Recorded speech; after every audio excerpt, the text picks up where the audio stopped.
dinamikusabb, nyíltabb, szókimondóbb pártot látnak, amely jobban átélhetően, mindenki számára átélhetően osztozik maga is abban a felháborodásban, amely széles körben körbeveszi ezt a kormányt.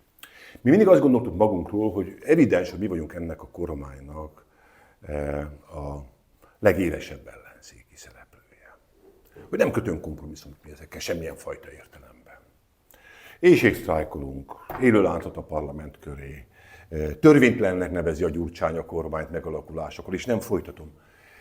De az is igaz, hogy a parlamenti szereplés önmagában, a zászlók előtti sajtótájékoztató képi világa egy olyan közegben, ahol feltűnik egy nagyon új hangú szereplő, aki sokak érdeklődését hozza, egészen pillanatok alatt visszatolta abba a képbe, abba a képi valóságba, a percepcióba a DK-t, hogy hát ezek rendszerkonform urak és hölgyek.